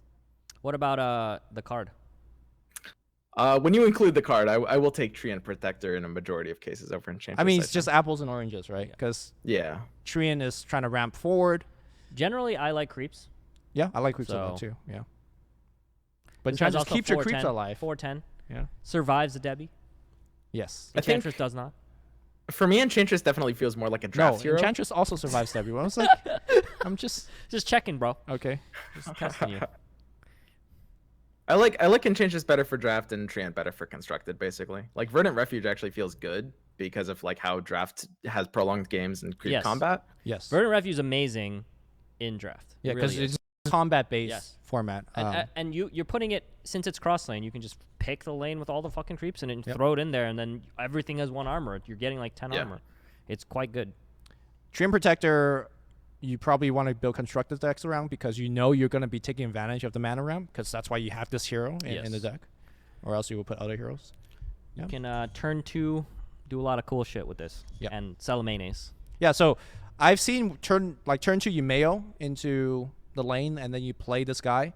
So next turn you're hitting like 8 mana or 7 mana. So it's just like incredibly powerful. Enchantress just never dies, dude. Treant never dies. Yeah, I guess. Yeah, good hero. I kind of always hated to see it on the other side. I'm a black drafter. It's an annoying hero to play against. Yes. So all your hip fires and your no creeps accidents. do no damage. Your creeps are just hitting for 0. It's awful. It's awful to play against. Okay.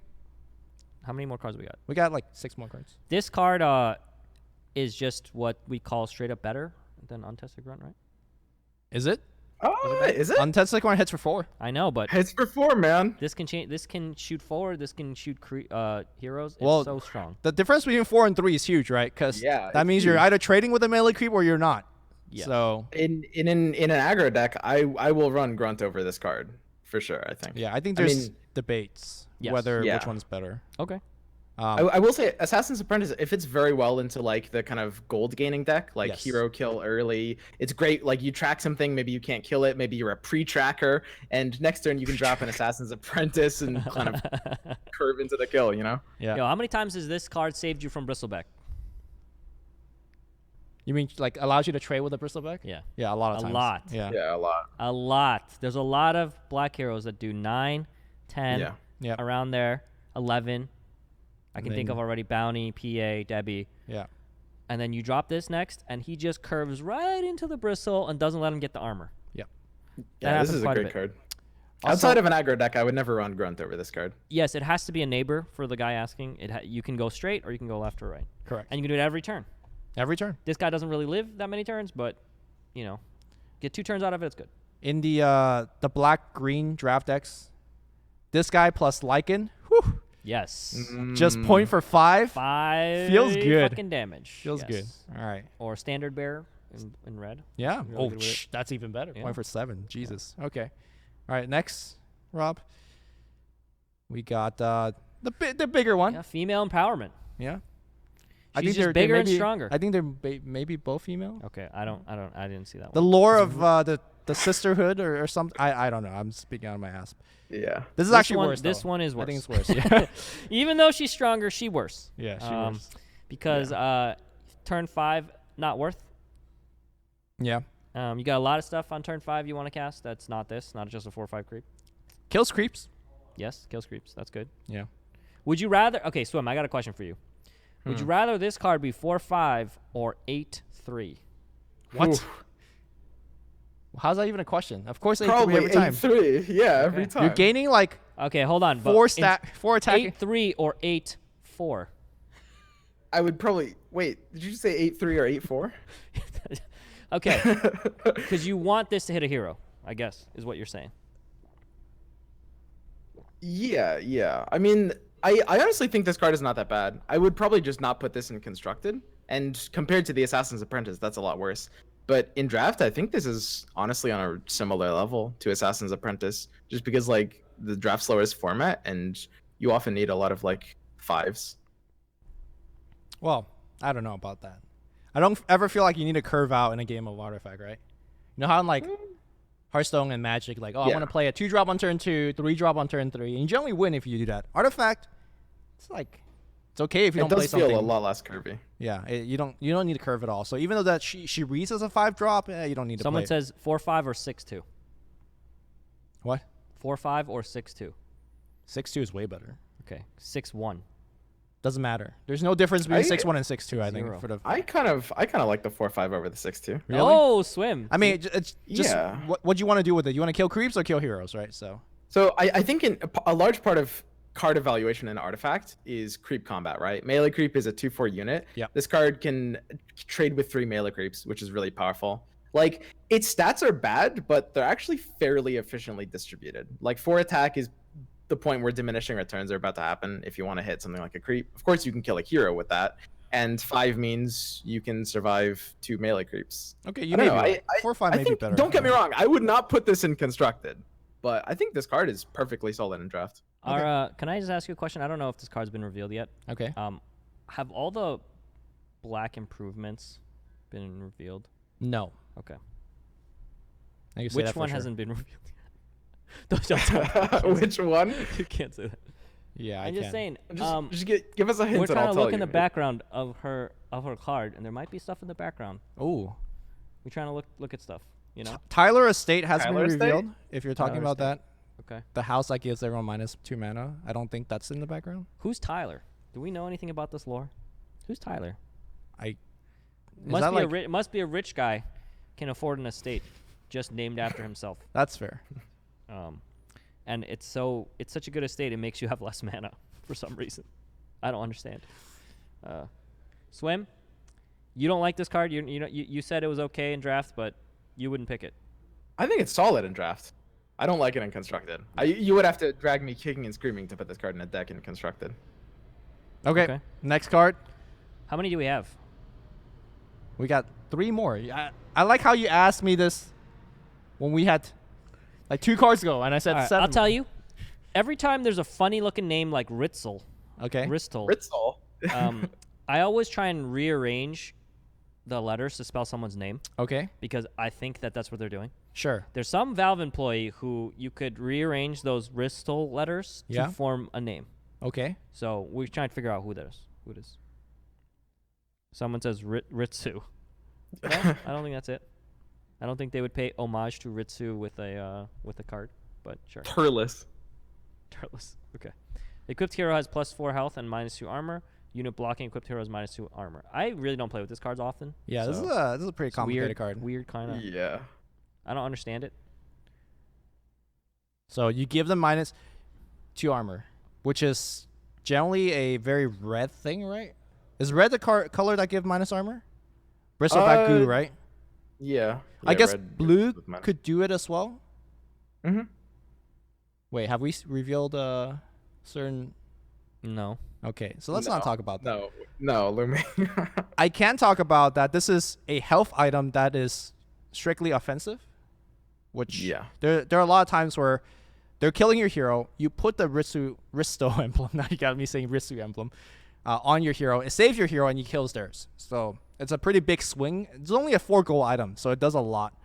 I don't really actively look to put this card in my decks, except the time where I play the mono blue deck with 3 Path of the Cunning and Zeus. Then it's fun. Then your 1 static lightning proc deals 3 damage, and you could control it. Works very well with conflagration. So, I mean, I don't have too much experience apart from that. Swim, do you have anything to say about this card? I was gonna say exactly the same thing. This is not really a good card, but that is one funny deck to play it in. Like, I think it's good. I think it's really good. I just don't have experience with it because it's a rare. I don't see it a lot. I'm not looking to play this in constructed, so. It has a harder time kind of fitting into a non-specific deck. The problem with this card is its downside is kind of bigger than its upside. It'd be good if the -2 armor applied to the tower that you're hitting to. Oh, Jesus. That would be ridiculous. Yeah, they'd have to make it cost more, but way more. Way more. Yeah. Just saying. You put this item on Sorla Khan? Oh, she's going to places. Yeah, just +2. Well, for her or for all her friends? So, yeah. I'm just kidding, dude. Of course, it would be insane. Yeah. All right. -2 armor, yeah. Go next. So this is a big brain look, card. Guys, I don't get this. Guys, 5 lines of text. I'm already out. Yeah. Okay? Like, I'm not even looking at this. I got to read this thing? Please. As I recall, Lumi and I have very similar opinions about this card. And the opinion of this card is that it is a 1-star card, completely unplayable, but I'll rank it 1.5 because I do think that there's some big brain freaks out there that could figure this card out. It is insanely powerful. 2 mana, deal 6 every turn. That's crazy. Yeah. Put it out first turn. Yeah. And by turn whatever, it's just doing 6 to every turn. I actually think this could be good. Yes. You don't care about your own towers if you're pushing with black. If you're playing this card, you don't care about your towers because you're killing them. By the way, also a great card to sell on day 1. It's a rare, and it's likely not very good, and people haven't figured that out yet. No, it's a good card to buy on day 1. Oh, You think I don't people know. are going to get it later. True. Depends on which side of the fence, you know? No, guys, here's the thing. You short this card on day 1, and then 2.5 months from now, you buy. Invest in literally like 1,000 copies of this card when it's at 1 cent each, just in case. Okay. Okay, yeah. I'm That's telling the you. real strategy. The Galaxy Brain tells me this is a broken card in a constructed. It is broken card. It is broken. The That's effect what I is think. broken, yeah. But nobody will figure that out for a while, so. Someone asks me, was it you waiting in line next to me when the enforcer was asking us how we got in line on Monday badges on PAX West at 9:30 a.m.? Yes, that was me. I manipulated my way into the venue early. Okay. and we were not allowed to get in line because the artifact line was. Do you have artifact pack? Were you at PAX Swim? No. The line was insane. Mm-hmm. It was like a 3.5 hour wait. Yep. And it was filled up instantly before the doors even barely opened because it was so popular among the people that were actually operating the event that they had to ban people with certain badges because Conrad would come over from the Twitch booth and get in line before everyone, you know? Yeah. So there was like 1,000 Conrads. And they just run into the line, and the line would be filled even if you were literally first Yeah. in the regular line. That explains why so many of them made up to the stage just to lose to me. Now it all Yes. makes sense. They're all Conrads. And everyone was lining up in the line that was closest to the artifact area. Yeah. It was crazy. Yeah. Okay. So that's my story about it. Yes, that was me. All right. Next card, Rob. Temple of War. Why does Red just like buffing other people's heroes? What is this? Red is just like, you have attack and you have armor. How do you feel about this, This card, card Swim? sucks. I don't know. Okay. I feel Artifact like has a lot of asymmetrical effects, which I kind of like. I mean, I like the idea of symmetrical effects. They fit this game fairly well because it's easy to find like a row where, you know, maybe this is kind of more okay. Yeah. It's pretty hard to run. I tried running it in like a black-red aggro deck in Constructed, and it was bad. I think this is definitely a decent arena scoop if you have to. I don't know. I think this card's good. You're playing black-red. You're There- killing the you know, hero. every- You're making go faster, right? Yeah. Every card has its pros and has its Conrads. And I just want to say that I don't think this card's very good. Yeah, I agree. I have to bend over backwards to make this card good, which means that this card isn't very good on its own. So Yeah. next. This card, I think, personally sucks. a Yeah, I lot. think everyone should No- sell this not card good. day one. Yeah, I really don't. I don't believe in this card at all. So Yeah. honestly, you could just give me the copies. That I like the art a lot. I'm investing this card for art. So how is the trading gonna work in Artifact? Do you know? there's no trading. You put on a C market, Oh shit, dude. so you can't Yeah, trade. it's a grand exchange. So if they made a card that's a flip of this art, where the guy is now coming out on the left side, you Or think it will upside be down, upside down. upside down? Or no, like, There's not much difference if it's No, upside down. All yeah? you gotta do is you sell this card. Here's my idea for Valve. Okay. Instead of in that little white area in the center, you just put Gabe's face. Ooh. You got a Gabe Annihilation. How much would you pay for that? There's only one. They print one I mean, that's worth in the entire world. fucking a ton of money. Just one. Is it a What? Black You just- Lotus? The Black you Lotus just of put- this game. It's just Gabe's face in the center of that. Condemn all units. What if they have a misprint that says all units condemned? Is that worth anything? Yes. Anything that's Yes. different and weird, Yeah. it is worth money. Okay. If I'll it's tell like you a right now. single pixel, it'll be worth something. They'll be like, this one has a black pixel in the center. Well, it's only cool if you could really tell. If there's really one black pixel, nobody would give a damn. I would. If Yeah, there's that's true. Gabe's face, then everyone will You give know a damn. some fucking Chinese billionaire is going to be like, give me the Gabe face Annihilation That's and then true. buy it. You know, like Yeah. that. It's going to happen. All right. Some newbie fucking artifact player is going to be like, I want the black The pixel cards. And they're With- going to get it for him. Okay. Right. This card's amazing, obviously. Yeah, it's okay. You got to play around. You got to play around it. It's turn 6. It kills the entire fucking board. Yes. You basically their only counter to this is either to have initiative and kill your blue hero, Yep. or just play around it. There's really no. Or I mean, they could stun your hero. They could silence Yeah, your hero. Yeah, Glyph but they of have to have initiative. Confusion- Glyph Yeah. of Confusion don't need no initiative. That's true.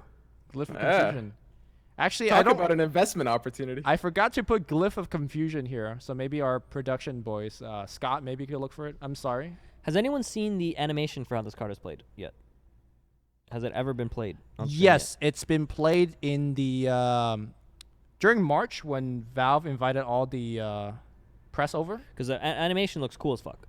It is, I think, the best animation of the whole game. Really? Yeah, Someone was like leaked. it's not leaked. It's just press revealed during March. So Okay. it's not even leaked. I gotta as shit. say, the big question with Annihilation that's on everyone's mind, because obviously this card is very good. Is this a 2 of or a 3 of in most blue decks? Is this a what? Two Is it copies a or 2 three? of? Yeah, 2 copies or 3 in most blue decks. Oh. Because obviously this card is nutty, but I like it as a 2 of probably in a lot of For blue draft, decks. I wouldn't want 3. Yeah. You killing your You stuff can't too. get 3. You're This killing is your rare. stuff too. Yeah.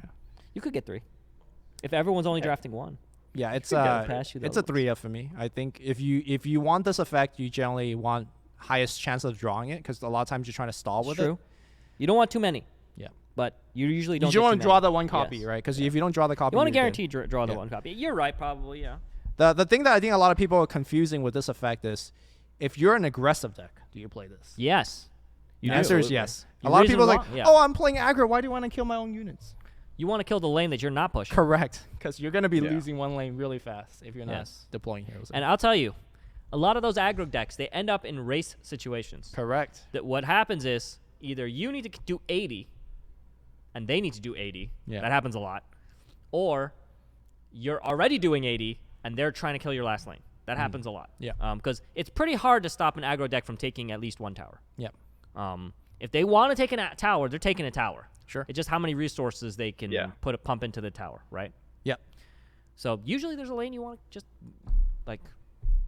you want to kill. They got an Enchantress in there. They got a Treant. They got all this annoying creeps with 6 health, or they have an Emissary buffing everything. You want to kill it. Yeah. It's the only way to kill some certain things. Yeah. Annihilation is good stuff. Yeah, pretty much. The reason this is so powerful is because there's not that many effects that can do this in the game. Like if the opponent just has a board that's getting out of control, you kind of need Annihilation. And there's a lot of ways to prevent damage, make Yeah. damage immunity, Sure. all that kind of stuff. Armor. Yeah. and this prevent damage. just gets rid of all of that. Just who cares? Okay. Well, what the heck is this? Why is it so low quality? Because I forgot to include the high quality version. GG. That's my bad. This is Amaz's reveal card, Glyph of Confusion. Is that because he said Artifact was too confusing? You could read into that one yourself. Did they but legitimately give him that one? I mean, for I that? think the Artifact Twitter has a lot of flair. The way that they reveal Bounty Hunter was Yeah, they definitely Yeah. they took some shots, dude. yeah. They're confident. I like the shots. Yeah. You like the shots? I like the You shots. think that that Artifact's competing with Hearthstone? Yes, it is. I know that I coach some Blizzard employees Okay. at PAX. Well, you want to talk about that? I don't know. I don't know if I'm allowed to. Because I don't know how many Blizzard employees went to PAX, so I don't want them to get outed. But they were on the Hearthstone team. Okay. They were playing. All right. So you want to tell the airport story? I really like that one. Oh, okay. So I was in line. I was talking to a Blizzard employee. Yeah, we don't have to say names. We don't say just any names. Blizzard employee. Yeah. Blizzard employees that played Artifact, and he was hot and cold on it. Okay. Very excited to see it. Think it's really good if the game is good. Because, Like a Sundere? Sundare. Sundere? I'll say that people that are very obviously this game's going to be competing with Hearthstone. Yes. I think a lot of people that are Hearthstone loyalists say very similar things. Okay. Swim, would you agree? Yes. They say, "Oh, I really hope Artifact's good. It would provide a lot of competition, Ooh. which makes it good for Hearthstone overall." Which I think is true. That's true. I think it's agree true. with Yeah, that. that's true. Yeah. They also say, I don't think Artifact and Hearthstone are competing for the same users. I think That's it's a lot also- more, also true. Also true. Yeah, Yes. I agree. So that's a lot of similar things. Yeah. But they're never like, oh, I'm gonna switch. Obviously. Yeah. So he was kind of hot and cold, and Okay. then he played a few games. He won a few games, and then he was how much time do I got left until I gotta go? Can I sneak in one more game? So he was into it. Okay. He liked it, but that doesn't mean that you can't play both games. I think people are. I think people are very much a one or the other kind of thing. Mm. They like the binary black and white of it, Sure. but really, you can play this and you can play Hearthstone. I'm a fan of both Yeah, games. what's wrong? What's Yeah. wrong with playing both? I enjoy my arena runs from time you to can time. do both. Yeah. So, that's my little side tangent to it. Yeah. But how do we even get on that topic? Oh, because I said Amaz revealed this. Oh, card. right, Yeah. yeah, yeah. The, And the then Twitter- confusing meme. That took jab The at confusing meme. That's Yeah. right. They took a jab at the Artifact Twitter. It was funny. It was all in good fun. I mean, by the way, I don't want to put any words in Amaz's mouth, but I feel like a lot of the things that he said about the UI is very sound. Like Yeah. he was pointing he's out a smart guy. things are a bit confusing here. It could be worded a little bit better. I think he was looking at it from a very design perspective, not like game mechanic wise. So But- Glyph of Confusion. Yeah. Let's talk about this card. What does it do? Well, I'm glad you asked. When any unit enters this lane, stun it in this round. That's your shit too. That's your shit too. Yes. Yeah. So you put out your stuff, it's stunned. Not great. Yeah. So And the that idea also- behind this card is basically like you try to win a lane and then you slap down Glyph of Confusion, and now they can never reclaim that lane because you'll have one turn to deal with their heroes before they can do anything. Yeah. This also applies to heroes entering the lane from deployment. Yeah. So that's what most people are confused about. Any unit enters the lane, They're a stunned. unit is entering the lane when they are deployed there. Yes. So you deploy a hero there, it will be stunned the first turn. And stun, again, basically means they're silenced and they don't attack. And they're disarmed, yes. Yeah. Yeah. So silence also means, like, if you put an axe there, you can't cast red spell even though you have axe there because axe is stunned. Unless you purge it. Well, everything is stunned.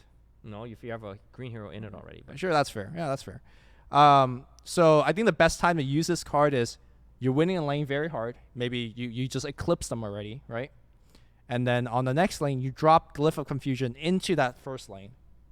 So they could never come back again without you just wrecking them again. It's a very good card when you're ahead, very bad card when you're behind. unfortunately, you're usually behind with blue. Yes. There's So- very few times when you're just sitting there ahead.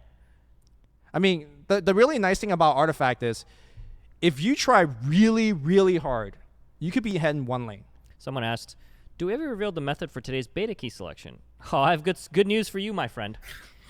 You won't need to hold do on, any you don't dances. you don't need to do anything special. Yeah, You actually don't need to do anything because we're not giving away any beta keys today. that is correct. So good, like lucky for you. Yeah. You don't have to prepare anything. Yeah.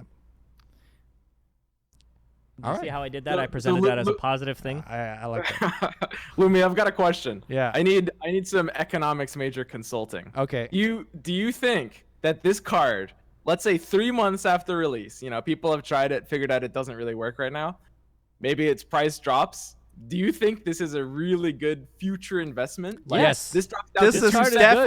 definitely a great future investment. Again, yeah. for people out there that are trying to invest in cards, first look at the rarity. This is a rare card, so Yes. the number of this card being open is a lot less. And this is a very, very powerful effect that some guy out there like Stan Sifka, he's gonna figure this shit out. And he's gonna make it work. Yeah, and in the future, as like sets provide tools for this to work with. In my opinion, I don't know. Sifka's overrated. He just won 3 constructed Yeah, tournaments. it's Not okay. that big of a deal. It's just 3 in a row. Yeah, that's fine. Who knows how he'll do once you play the 4th or 5th or 6th Yeah. tournament, So, whatever. Well, he didn't win the next 3, so there you go. Yeah. Limited tournament. But sure. Okay. Yeah, so I think this card is a sleeper hit. Do we have any more cards? No, we don't. This is the last one. This is the last one. Was there anything revealed during our show today? Doesn't I look like actually it. think that the I chat could would have told us. Yeah, if the it chat. That chat would tell. Yeah, chat's good. I'll check real fast. was. Wait, we could put Swim back up there. We haven't seen a card review in a while now. So Maybe they're out of cards. Maybe there's just none left. there's no Yeah, more cards maybe- left. yeah, We no more see the whole cards set left. already.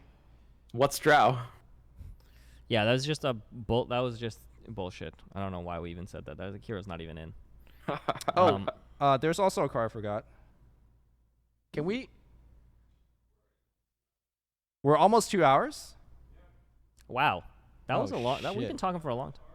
We've been talking for a long time. Do we We want done. Do we want to talk about assured destruction, guys? Rob Alright. is saying that we want to wrap up. We want to wrap up. Producer saying we're wrapping up. Okay. Swim. Yes. Thank you for joining us. Do you have any last shout outs you want to give or anywhere people can follow anything that you're doing? Because I see you doing a lot of analysis. Oh yeah. No, I'm fully in it. Like I'm gonna be doing YouTube videos. I'm working on like deck building guides and stuff like that. Eventually get into draft guides on my YouTube channel, SwimStream, and I'll be streaming the game once it's streamable. Why Also did I do SwimStream. again. Do you swim Hmm? in real life? Are you a swimmer? No, I don't know how to swim. Okay, that's interesting. Okay. It's an ironic name, like Tiny. Like Okay. Thank you for joining us. I look forward to reading all your draft and whatever analysis. You have a very good rating system. I say for the most part they're correct. So I'll let the viewers he, at home he of figure. course came on the show to ask if you approved of his Yeah. ratings. Yeah. Follow him and you can follow us at BTS Artifact, at BTS Pods, and check out our stream. We're gonna have more guests, more shows, and good luck this weekend. Swim. Oh yeah. Mostly good luck to us if we play. Yeah, you too, guys. Yeah. Thank you. Thank you for coming on. And we'll see you next time. Thanks for watching, everyone. Bye-bye. Bye.